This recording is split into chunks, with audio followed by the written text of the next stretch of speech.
Okay, where do we start? I want to talk about clones.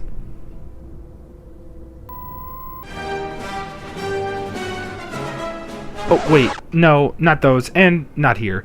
Let's start back in... shit, too far. How about 2022? I'm playing through Alien Resurrection on my PlayStation, and I'm really digging it. It's scary, it's intense, it has me on the edge of my seat. Then I ask myself, is this better than the movie? The answer is yes, of course it's better than the movie. That's not even a high bar.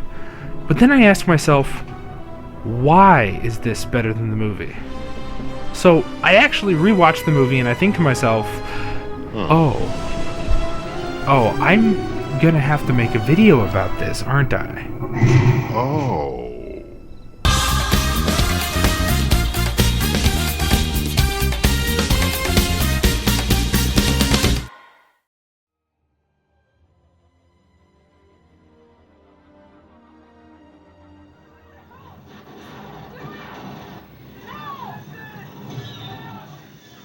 For me, movies are a passion.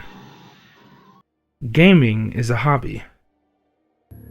My love for both runs in tandem and often intersects with movie tie-in games. And the eponymous Alien is no stranger to video games, but the franchise has only really had a handful of direct movie-to-game tie-ins, like Alien 3. Which, discussing as an adaptation, is kind of moot. The conceit behind Alien 3 as a film is, well... This is a maximum security prison. And you have no weapons of any kind? And the game's method of adapting that...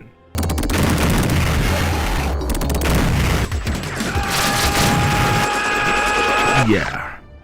Really fun game. Not so great as an adaptation.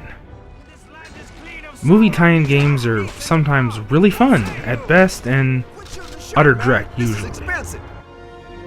Sometimes the games manage to succeed, but not necessarily as adaptations. Yet, Alien Resurrection is a bit of a different beast. Let me provide a bit of backstory here. If you're a fan of the Alien movies, then you'll be excited to hear that a game based on the last film, Alien Resurrection, is very nearly finished.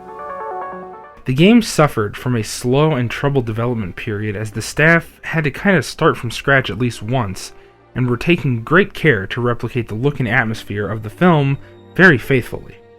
But development dragged on for so long that while initially the movie and game were being made in tandem, the movie had wrapped and the game was still nowhere near finished. This point is key, because while the game was still being made, the developers were treated to an early screening of the movie to incentivize them, energize the team and all that. But it backfired.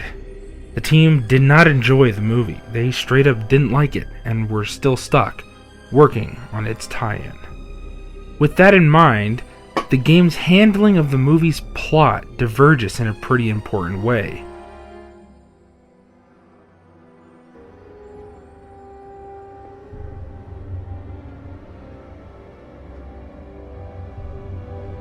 Ripley comes upon the singular room where all the failed clones have been kept, like a horrific sideshow. It's a standout scene in Alien Resurrection, tragic and haunting, a sharp and emphatic underlining of the movie's theme of trauma and pain. And then, just like that, the scene is over. Back to glib one-liners and wild tonal whiplash for the rest of the runtime. Must be a chick thing. While Ripley's failed clones were all stashed away in a single room, in a single scene in the film, the game makes these failed clones the focus of its narrative and gameplay elements. Put simply, the game tasks Ripley and her cohorts with tracking down all the failed clones, each in a separate research lab, scattered all over the ship. It's made clear early on this is personal for Ripley, and it's also important for the greater good. Thus, the emotional framing of Sigourney Weaver's performance as Ripley 8 in that one scene looms large over the entire duration of the game. While it's a small highlight of the film, the rest of the movie is more or less just a mad dash to escape a failing ship full of aliens, something that felt old hat even by 1997. But with the focus being on clones, the game's narrative, what silent glimpses of it there are, feels like it yields a more personal and engaging experience. I don't know if this was a change born of utility or artistic license, but it improves the general execution of Alien Resurrection as a story being told regardless of medium. Putting the player in Ripley's shoes as she's compelled to find and mercy kill her own misshapen clones is heavy. It's the driving force behind most of the game's levels, and you can't complete the game without having done so. You'll encounter various other scenarios from the movie, such as test subjects left to be incubators for the aliens, an underwater sequence, which is a favorite both in the movie and the game, and an encounter with the Queen Alien, which is also cooler in the game. The game is allowed to explore things a bit slower, putting the pace in the player's hands, truly giving these horrific things a dedicated showcase. Like the test subjects kept prisoner as alien incubators. In the movie, they die off-screen, but in the game, you can find some still alive pacing in their cells. You can even interact with them, shoot them. But if you wait and watch, some fresh aliens are born. Thus, killing them early would have been a mercy. All of this is endured on your mission, Ripley's mission, to find and handle the clones.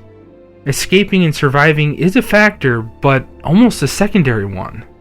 That context colors the events of the game somewhat differently than the movie is capable of. Point being, that one scene from the film is never allowed to be too far from the player's mind. The gut-wrenching emotionality of it lingers pervasively. It's incredibly successful in creating a consistently haunting and personal tone throughout, something the movie struggled to settle on. In my opinion, being made to face these man-made horrors from start to finish in the game's narrative highlighted the resurrection conceit in a far more effective way than the film did.